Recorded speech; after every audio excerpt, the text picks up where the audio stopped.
Earlier, I had the opportunity to sit down with new Jackson State defensive back Esaias Guthrie to talk about his year away from football, what swung him in the direction of Jackson State, and then also branding of collegiate players. Oh yeah, it's Locked on HBCU. Play my music. You are Locked on HBCU, your daily podcast covering HBCU sports. Part of the Locked On Podcast Network, your team every day.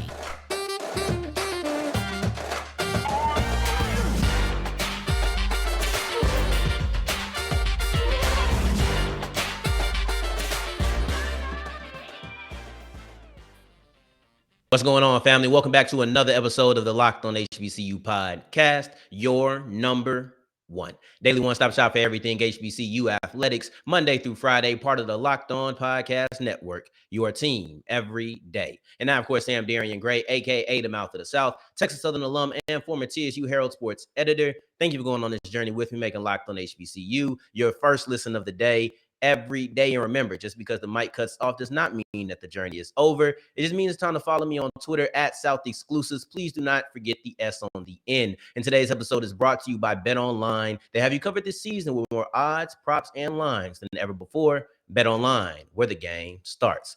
And if you guys noticed on the YouTube side of things, I did not point at the graphic. Why? Not because I just didn't feel like it today, but because I didn't want to make a fool of myself. I got Esaias Guthrie right here in the lobby waiting, and he's going to be talking about his journey to Jackson State and everything in between his transfer portal and today. And I didn't want him to see me mess up and not be able to point. So without further ado, let's go ahead and bring Esaias on, and we're going to talk about this decision. First off, thank you for joining the show, and we're going to get to it, man. You decided to enter the transfer portal at the beginning of the season, which means you weren't able to play in 2022. Was there any point along this journey that you said, man, I wish I just would have entered the portal in the spring so that I could play this year? Definitely. It was times where, I spent, quite a bit of time going through and being in my thoughts. Went through different type of situations. When you play football all your life, when you get that season off, it's a blessing and a curse. I let my body heal, but I also was in a space mentally where I had to fight other battles, being that I couldn't have that outlet of playing football. So it was rough at first. Definitely was rough at first. I'm not gonna lie. The situation that I was in was a difficult one to handle. Um, it's far more deeper than I'm able to talk about. But just know it was deep for me and my family.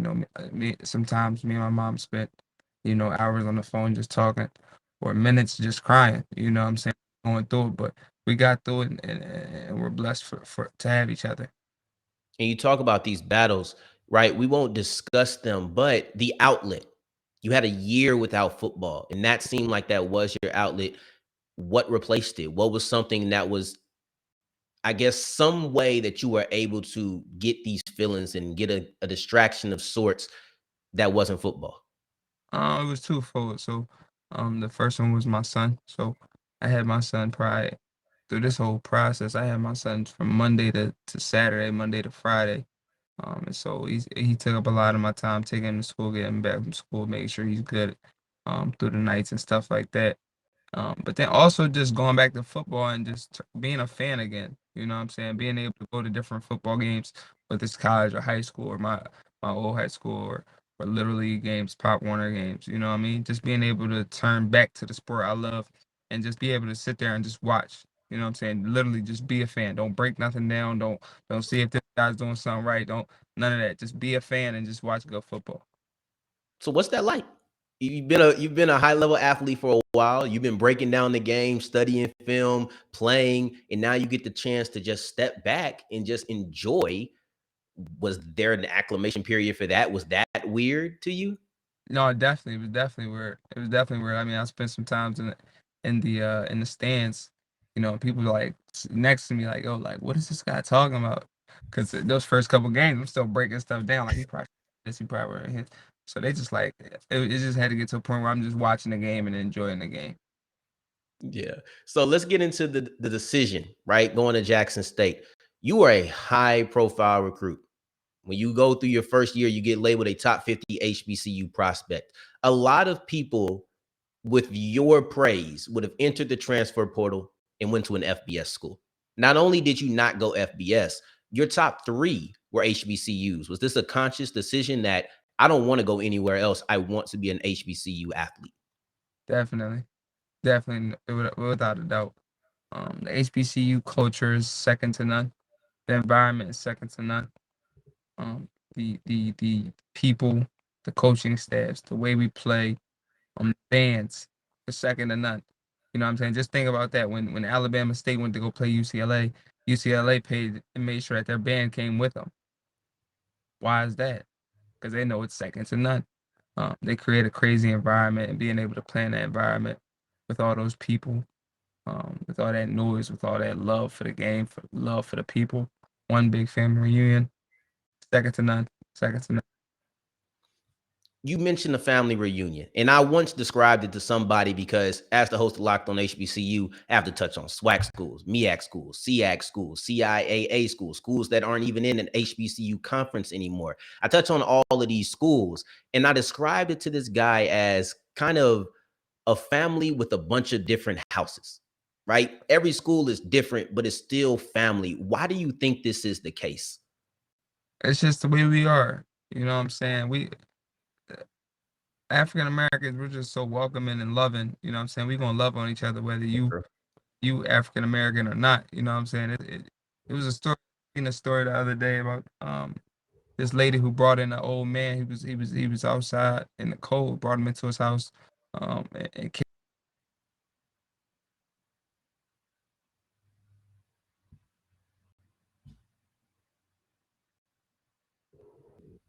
did I get Hey, lost? we lost you for a second, but we got you back. You were telling a story about how this lady brought a man into her house. I think he might have been homeless. You were telling that story. Yeah. No, he wasn't homeless, but he was an older man, and Okay. and he brought him to his house and just showed him some love for a couple of days, contacted his family and all that. But that just goes back to the type of people we are. Like, we're just so loving. We make everybody feel welcome, and we just have a great time. Like, if you with us, we with you. You know what I'm Yeah. saying? If you with us, we with you. And the moment we feel like you're not with us, we still might be with you a little bit. You know what I'm saying? That's just how we are. Yeah. And another thing you talked about, you said just the way we play. Well, there will be some people who would challenge you that. Esaias, they'll tell you that the MEAC and the SWAC, that ain't the same type of football. Are you Yeah. ready to, what I'll ask you this. What differences have you noticed from being a former Delaware State player in the MEAC and now going to Jackson State? You haven't played in the SWAC, but I'm sure that you've studied film. What differences have you noticed between the two conferences? Um, I think the athletes in the SWAC are a little different. They're a little more. They can do a lot of more things differently. But as far as football goes, like, football is football. You know, I mean, you got good coaching staffs, all in these different places. And for anybody who says any other thing, you can just go back to the MEAC SWAC game and realize that football is football. You know what I'm saying? Football is football. So as much as the SWAC is a great conference with a lot of more teams, the MEAC's a great conference too. That is up for grabs every single week. And so you got to come to play no matter who you play. Yeah, and going forward, we're going to talk about your decision to go to Jackson State. Before I get into that, however, I want to tell you about NHTSA. That's who today's episode is brought to you by. And this is a simple message. Do not drink and drive. I don't care how many times I have to say it a week before it finally gets through to somebody. It's a simple decision. I don't go out and drink and then get behind the wheel, right? I always hop a ride with somebody else before I get there. And if you don't, get a ride share. There's absolutely no shame in picking up your car afterwards. If you have to pick up your car in the morning, it's way better than somebody having to pick you up from somewhere else. That's the way I look at it. So it's a simple message from me to you: drive sober or get pulled over. And to continue rolling with today's episode of Locked On HBCU, we still have Esaias Guthrie, new Jackson State Tiger. And now we have to ask you, of the top 3, why was Jackson State the fit for you? I don't know. I mean, it's a lot to it. It's deep. You know, it's deep for me. Like I said, the environment was second to none. And I'm not gonna. I ain't gonna lie. I feel like Jackson State definitely had a hand up on the other team just because I was able to go down there and when they were actually playing. But I mean, I love the coaches there. I love the way Coach O and Coach TC made me feel. It made my family feel when we were on the phone and when we were in person talking. They're different down. I tell you that they're different down there in Jackson, Mississippi. And the biggest thing that hit on me was talking to some alumni who went to Jackson, Mississippi. I mean Jackson State, but don't even live in Jackson. Like they don't even live in Jackson, Mississippi. And so talking to them, and I'm just like, well, how many games are you able to make in a season? And they was like, yo, like we don't miss a game. Mm. I'm like, hey, y'all don't miss a game. I'm like, dang, like so y'all travel like every weekend for these games. And I'm like, well, why is that? And they just explaining like their love for the school and their love for the environment and their love for the team. And these are people who have no real connection to the team. Their nephew doesn't play, their son doesn't play. No, they're coming and just rooting on the team. You know what I'm saying? And that type of love is something that intrigues you. You know what I'm saying? It's something that you want to feel. Like you want to have that love for your school. It's way bigger and deeper than the surface. And you talk about that family environment. When you look at Jackson State, when you look at the alum base and you look at the support they get from social media to in person, right? Because life ain't really all social media, but you see it in real life as well. Is that one of the reasons that you decided to, you had to be a part of not only the Jackson State Tiger football team, but then the Jackson, Mississippi community almost immediately? Yeah, I guess so. I understand that there's a lot that's about to go on in these next few months. A lot of people are looking for us to slip or to fail in the sense Yeah. of time has left. Well, is this really all him? You know what I'm saying? What is because of him? Um, so understanding that we have a lot of attention on us that's been built up in these last few years, and I mean I'm ready for the challenge. I'm ready for the challenge, and yeah, so something like that definitely intrigued me as well. And you talked about the challenge, the idea that people are going to slip. Yeah. Well, you decided to go even though Prime left. And there's a lot of eyes, not only on the outcome, but then also the process getting to the season. Why did you decide to go to Jackson State, even though the coaching change happened? A lot of people would back out and say, you know what, I'm questioning myself if the head coach leaves, but you didn't. Um, I understand that a head coach is very important. A head coach is definitely important. But if you're going somewhere for the head coach, it should be because he is the coach and because what he believes in this, that, and the third, not because of who he is. You know what I'm saying? A lot of people committed to Jackson because they wanted to be under those lights. They wanted to be in the cameras. They wanted Coach Prime. They wanted the Prime effect. They wanted that. Right. You know, but for me, it wasn't about that. And so when he left, I was able to just say, all right, well, he's gone. Let's see who the next head coach is. See if he can check boxes that I have, and he was able to exceed expectations I had for a head coach. And so it was nothing to me. Like he left, all right, we on to the next. Now, one thing that you do have at Jackson State that you might not have had as these other schools is Sy'veon Wilkerson, a former teammate of your own. What part did he play in your recruiting process, and then also your final decision to go to Jackson State? I mean, just talking to him, you know what I'm saying? Just talking to him. And I just asked some simple questions, like just about the program, about Jackson State, about Jackson, Mississippi. And he just let me know his experiences. As far as that goes. He never really said like, yo, I want you here, like, yo, like you gotta come, this, that, and the third. No, he was just like, yo, like do what's best for you. Here Mhm. goes my take it for what they are, take it for how you feel. And you can experience it on your own when you get down here. Um, but I mean, yeah, he definitely played a part in my decision. Being that I do have a guy on the other side of the ball that I could trust to make some things happen for me. Understanding football, you just understand that the best thing for a good defense is a good offense, and vice versa. And so I know that guy can put some points on the board and keep us off the field a little bit. So I trust it, and I trust him, and I trust the staff. Yeah, and he never tried to persuade you, just gave you information. But was there any of those things that he said that either you kept in the back of your mind, or maybe when you did arrive in Jackson, that you said, "Oh, now I see what he's talking about"? Yeah, I mean, definitely that the environment. You know what I'm saying? Being that we both played in the MEAC and being that we both played at Delaware State, we kind of had a little different environment, whereas a lot of our fans was just parents in the stands, and we just had to play like that. So when he went there and he got that feel, he was like, yo, like this is basically a FBS, if not bigger, you know what I'm saying, as far as environment goes. So it's definitely something that when you get here, you gonna understand. And when I got there, I definitely understood. And for those who are thinking about Jackson State, have been offered by Jackson State, maybe are committed, but have yet to sign to Jackson State, what's your message to them to tell them, like, this is the place that you need to be?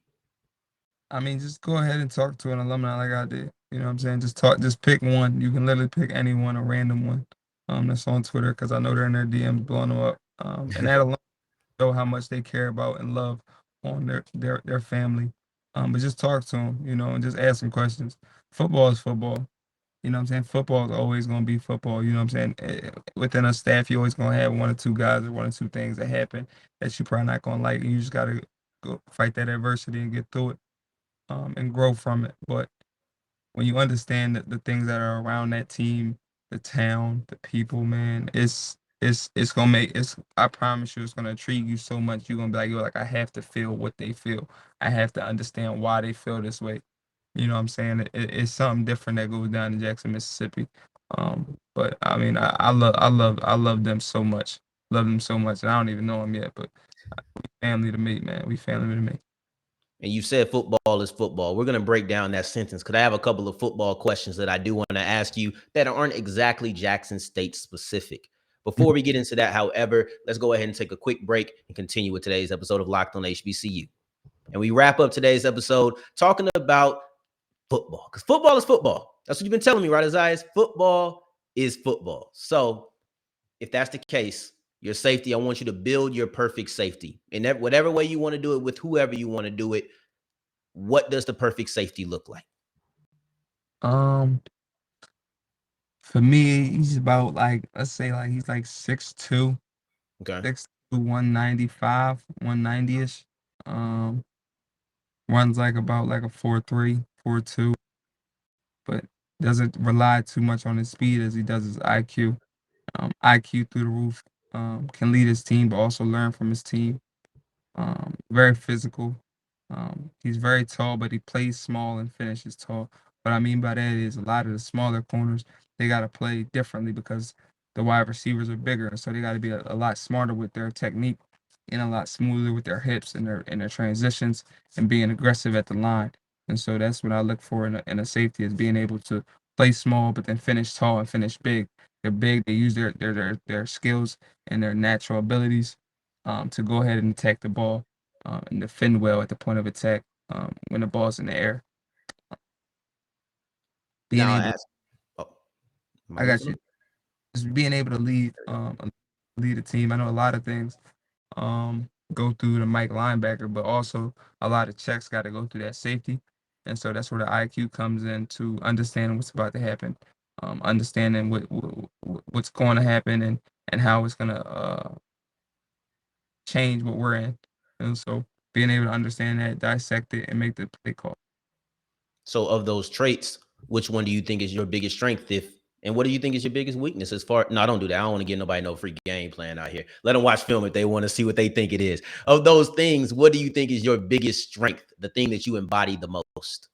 My IQ, definitely. Just watch. If you go ahead and watch film on me, you'll see that a lot of the times I'm just in the right space at the right time. And that's not because it's luck at all. It's Mhm. because I know exactly what that team's about to do when they're doing it, and I beat them to it. And so it's purely just watching film, understanding what the offense is trying to do, understand the position that they're trying to get us in, and being able to show them that I'm in that position, and then get back into the position that's going to help me out best to make the play. Yeah, you talk about smart safeties, man. When I think about smart safeties, one of the guys that comes to my mind, probably the guy that comes to my mind, is now a coach at Bethune-Cookman, and that's Ed Reed. This was a move that I've been calling for, but I wasn't sure if it was going to happen, and it happened earlier this week. What are your thoughts on Ed Reed to Bethune-Cookman? It brings a lot of attention. But you also got to understand there's a lot of people who came through the HBCU field who was Hall of Famers and did great things in the NFL, which he has. And I'm not gonna take that away from you.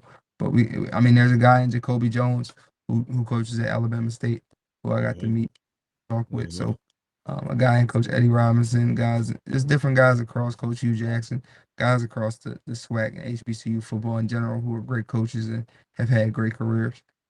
But I definitely think he's going to bring a lot of attention down at the Bethune-Cookman, and I think that they need that for sure. Trying to build something back up. Your answer was very telling to me, right? You didn't talk about his game as a safety. You talked a little bit about the attention, but you didn't really talk too much X's and O's.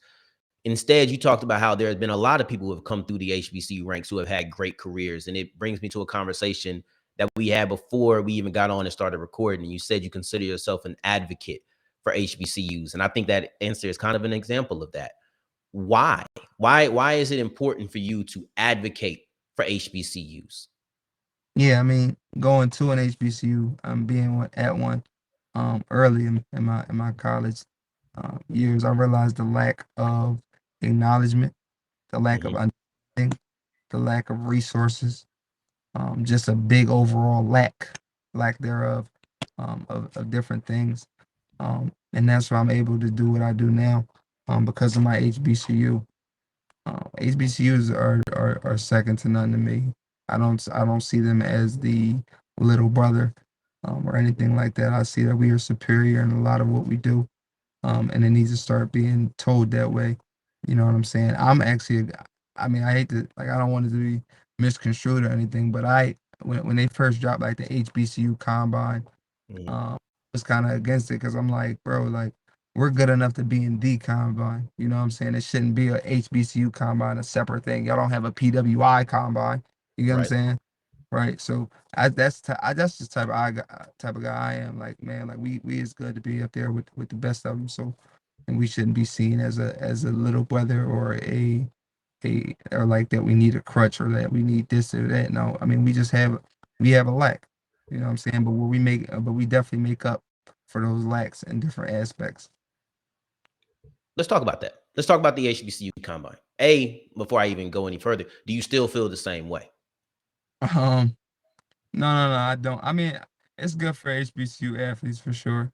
Understanding that when you go to a HBCU, if I'm a good if I'm good at my HBCU, I'm gonna go to the HBCU combine, right? And I get to be seen by all 32 teams, no matter what. Yeah.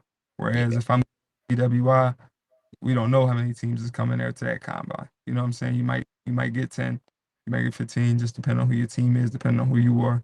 And so I think it's good in that aspect for sure.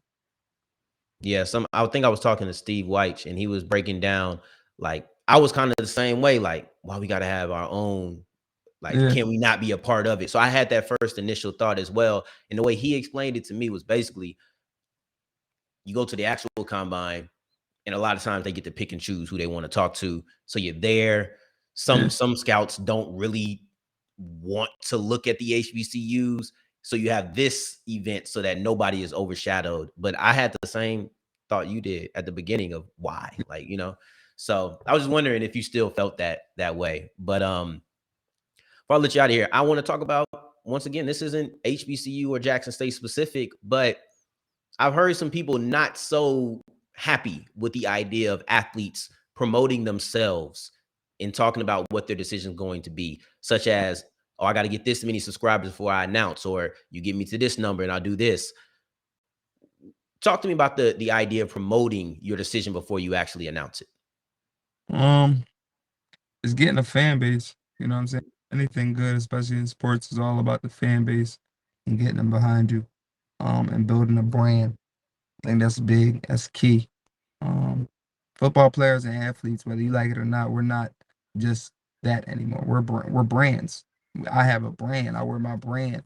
You know what I'm saying? It's different things we have to do now in order to be appealing to an NFL coach, or be appealing to different aspects of the world.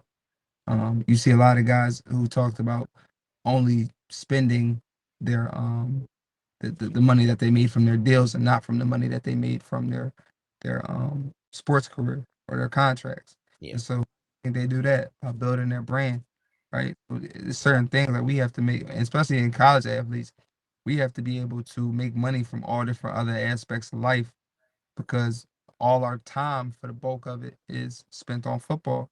So now we're able to build this brand through football, right? And make different amounts of money, whether it's on YouTube or TikTok, or go ahead and get NIL deals. We're making money off our brand now that we have built through football, the thing that we gave our lives to. You know what I'm saying? So for you to say that this person shouldn't be looking for that is saying, well, that it's kind of disrespecting the work that we put in. We put in so much work, and now we're trying to finally being able to be compensated in some type way, shape, or form earlier than the league.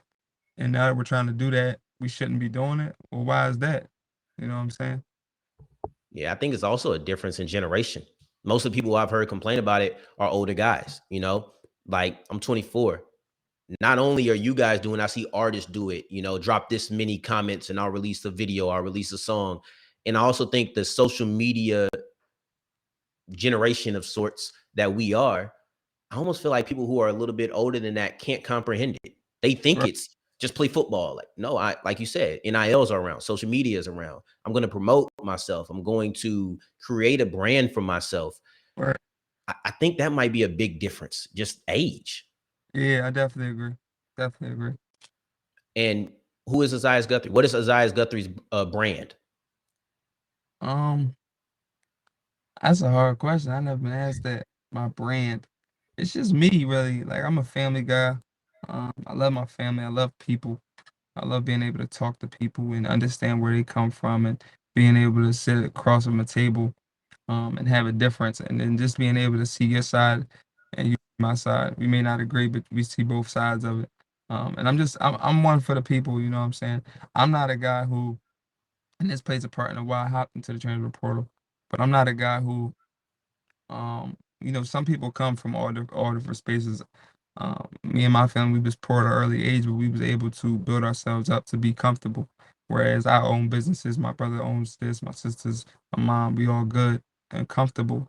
And so I'm not a guy who, if football is over for me tomorrow, I'm gonna be very sad because it's something I love, but I'm gonna be able to make a way without it. Whereas a lot of people count on football and count on their sport and rely on their sport to make it out of their situation. And so Mm. that's just on me that like if I don't love or I don't believe in what's going on, you know what I'm saying, I'm not gonna be able to play at my highest level. You know what I'm saying? So I gotta believe in it. That's why being that the coach was so big and then the environment was so big because like I gotta be able to thrive in that environment for me and my decision. But that's just the type of person I am, man. And again, man, I just love people. I love my son. I love being a father. And I hope to be a father figure to the guys on the team, the younger guys coming in, and just show them to take care of your kids, are also following your dreams. You know what I'm saying? I think that's not I think that's not said enough. You know what I'm saying? Like you can be a dad and a good dad. You know what I'm saying? And Yeah. still, you know what I mean? And so I think and just being that. I mean, this is a little off topic. I'm sorry, but No, just do you think, man? I love it. I got you. Just being like a lot of times, like when we growing up. We couldn't, or even in college too, though. Like a lot of these coaches, like they spend so much time away from their families that where yeah, they're a father figure to us, but they not truly showing us how to be a good dad because they away from their kids. Like their kids ain't here, they ain't showing us. So I made it so big of a thing. Whereas I bring my son to games, I bring my son to practice, I bring my son to meetings, all different types of things. So my son got uncles all across the, you know what I'm saying, all across Dover, Delaware, you know what I'm saying? Yeah. There's people all throughout the school who know my son. I don't even gotta be with my son, but they know my son. You know what I'm saying? So that's just the type of dude I am, um, and what I look forward to being able to offer at Jackson State. Man, I love that. I don't think there's a better way to end that. The identity that you have created for yourself, the brand that you have created for yourself in the family environment. I think everything that you said you didn't know how to explain it. You wrapped up everything. Like there's so many examples of your values in this interview. It was phenomenal. Guys, follow him on Twitter at Esaias Guthrie. That's ESAIAS Guthrie, Guthrie. Make sure you guys follow him on Twitter because he's not just a football player, he's a brand, but I appreciate it. We'll be back. It'll be the new year when we come back, guys. It'll be 2023. But y'all better still make us your first listen of the day every day. And for your second listen, and make sure you're checking out Peter Bukowski on Locked On Sports today, bringing in the national stories with the local experts and everything you need to know on a daily basis. In the meantime, in between time, you can follow me on Twitter at South Exclusives and my man right here at Esaias Guthrie. Until the next time that we hear each other, family, take care, stay blessed. Peace.